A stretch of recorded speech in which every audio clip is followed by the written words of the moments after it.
순수 창업 아이디어만 가지고 사업 계획서만 잘 써서 합격하면 묻지도 따지지도 않고 평균 5천만 원 이상의 사업화 지원금을 무상으로 주는 정책이 있습니다. 바로 예비 창업 패키지입니다. 예전에는 정말 몰라서 못 받았다면 이제는 경쟁률이 워낙 치열해서 떨어져서 못 받는 창업 지원 사업이 되었죠. 혹시 이 예비 창업 패키지 처음 들어보셨다면 얼른 메모해 두셨다가 나중에 꼭 검색해 보시기 바랍니다. 사업 계획서만 잘 쓰면 갚을 필요 없는 5, 6천만 원의 지원금을 받을 수 있다 보니 사람들이 한 가지 착각을 합니다. 바로 지원 사업에 합격하는 순간 내 사업 아이템과 사업 모델이 인정받았다고 생각하는 거예요. 최소 경쟁률 10대 1을 뚫고 합격해 시작하는 순간 지원금 5, 6천만 원을 갖고 출발하니까요. 그런데 제가 10년 이상 지켜본 결과 그게 아니더라고요. 분명 수천만 원의 지원금을 갖고 시작하는 게 유리하긴 하지만 5, 6개월의 지원 기간 동안 이걸 못한 팀은 결국 망하게 되더라고요. 제가 예비 창업 패키지 졸업평가 심사위원으로 참여하면서 이걸 못한 팀들을 무수히 많이 만나봤습니다. 그들은 버티는 시간의 차이만 있었지 결국은 실패하더라고요. 오늘은 이렇게 남들보다 좋은 조건에서 창업을 시작했지만 결국 서서히 망하게 되는 창업자들의 패턴을 이야기해 보려고 합니다. 영상 말미에는 아무리 좋은 조건으로 시작해도 이거가 안 되면 결국 망하게 되는 이거에 대해서 설명해 드릴 테니 영상 끝까지 시청해 주시기 바라겠습니다. 한번 예비 창업자가 소위 나락가는 과정을 예시를 들어 한번 말씀드려 보겠습니다. 주의하실 점은 너무 실감나는 이야기지만 100% 허구라는 점. 그래서 혹시 이거 내 얘기인가? 뜨끔하시더라도 그건 아니다. 그 점 명심해 주시고요. 이야기를 시작해 보겠습니다. 우선 우리 주변에서 흔히 볼 수 있는 가상의 예비 창업자를 설정해 보겠습니다. 일종의 페르소나를 한번 디자인해 볼게요. 이름은 홍길동. 너무 흔한가요? 그럼 고길동으로 하겠습니다. 고길동. 예비 창업자 고길동은 원래 회사를 다니고 있습니다. 그러다가 문득 멋진 아이디어가 하나 떠올랐어요. 바로 키오스크가 아직도 낯선 시니어들을 위한 키오스크 도우미 앱이에요. 참고로 이런 앱이 실제 존재하는지 아닌지는 제가 따로 알아보지 못했어요. 방금 제 머릿속에 떠오른 아이디어다 라는 부분 염두에 두시고 들어주시면 좋을 것 같아요. 만약 이런 아이템이 실제 존재한다면 그건 정말 100% 우연입니다. 앱은 심플합니다. 예를 들어 맥도날드 키오스크 앞에 섰다면 앱을 켜고 맥도날드를 선택하는 겁니다. 그럼 키오스크 화면과 똑같은 화면이 내 폰에도 뜨게 되고요. 내가 주문하고자 하는 상품을 미리 연습하거나 혹은 그 자리에서 바로 설명을 들으면서 키오스크를 따라서 주문할 수 있게 만들어줍니다. 결제는 사용자 폰으로 직접 할 수 있다고 가정해 볼게요. 이 번뜩이는 아이디어를 가지고 고길동 씨는 바로 창업을 준비합니다. 마침 달력을 보니 1월, 곧 예비 창업 패키지 공고가 뜨겠네요. 창업을 준비하기 딱 좋은 시점입니다. 사업 계획서를 작성하는 것도 크게 어렵지 않습니다. 구글에 들어가셔서요. 린 스프린트를 검색하시면 초기 창업자, 예비 창업자를 위한 사업 계획서 작성이라든지 비즈니스 모델 설계라든지 관련된 주옥 같은 내용들이 무수히 많이 있기 때문에 그것만 따라해서 비즈니스 모델을 설계하고 사업계획서 작성하는 데 있어서 큰 어려움이 없었습니다. 이렇게 린 스프린트 콘텐츠를 따라서 사업계획서를 작성하다 보니 꽤 그럴듯한 비즈니스 모델과 사업계획서 초안이 완성됐습니다. 실현 가능성, 이른바 feasibility라고도 하죠. 이 부분은 챗GPT, 클로드, 제미나이와 같은 AI 챗봇 도구들과 대화를 하면서 어떻게 구현해야 할지 대략적인 구조를 짤 수 있었습니다. 물론 100%다 이해하진 못했지만 얼추 그림은 나온 거죠. 그리고 예비 창업 패키지 지원 공고가 뜨고 신청을 했는데 다행히 서류에 합격했습니다. 발표 평가는 오히려 쉬웠어요. 왜냐? 고길동 씨는 평소 회사 다니면서 경쟁 PT를 도맡아 하던 직원이었거든요. 발표가 손쉬웠던 덕분에 발표 평가까지 무사히 통과해서 고길동 씨는 예비 창업 패키지에 최종 선정됐습니다. 사업화 지원금 6천만 원까지 확보했고요. 이렇게 물 흐르듯 예창배까지 최종 합격한 고길동 씨. 어떻게 나락으로 이어질까요? 이야기를 계속 이어가 보겠습니다.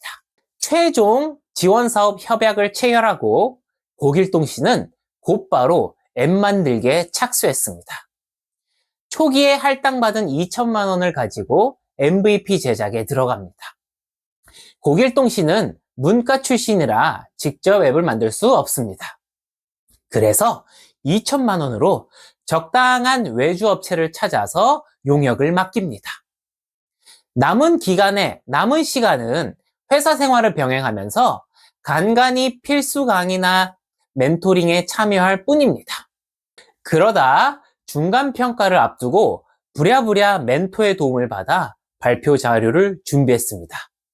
시장 검증 내용은 GPT에게 모두 일임했습니다.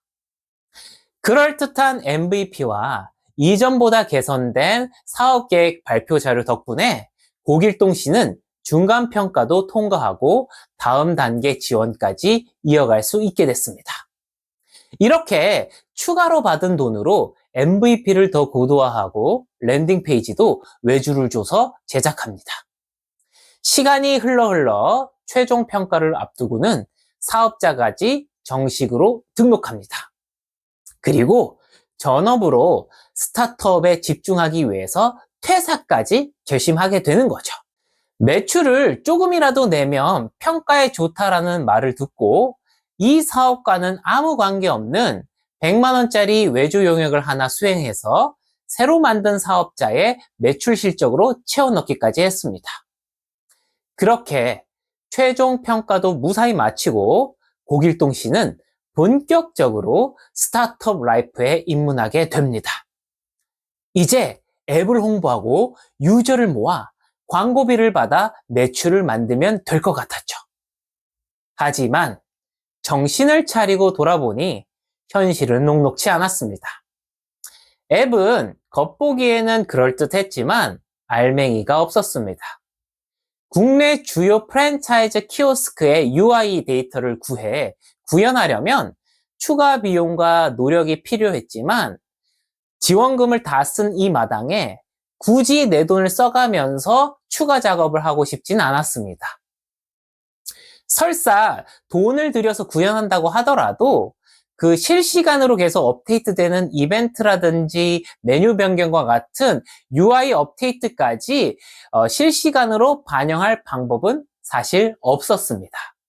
그럼에도 불구하고 고길동 씨는 기술적 해결책을 찾기보다 또 다른 지원 사업에 선정돼 그 돈으로 해결할 생각에 사업계획서 고도화에만 집중합니다. 하지만 이미 사업자를 낸 마당에 이제 고길동 씨는 나와 같은 예비 창업자들과 경쟁하는 게 아니라 초기 스타트업들과 경쟁하게 된 거죠. 그리고 그 경쟁 강도는 이전과 차원이 달랐습니다. 이미 고객과 매출을 확보한 팀들과 경쟁해야 했기 때문에 상황은 불리할 수밖에 없었죠. 그렇게 어영부영 시간을 보내다 보니 벌써 예창패에 합격해 사업자를 낸 지 2년이 훌쩍 지나 있었습니다. 결국 버티다 못해 고길동 씨는 사업자를 정리하고 다시 평범한 일상으로 돌아가게 됩니다. 남은 건 그저 3년 동안 스타트업을 치열하게 해왔다는 추억 정도뿐이었습니다.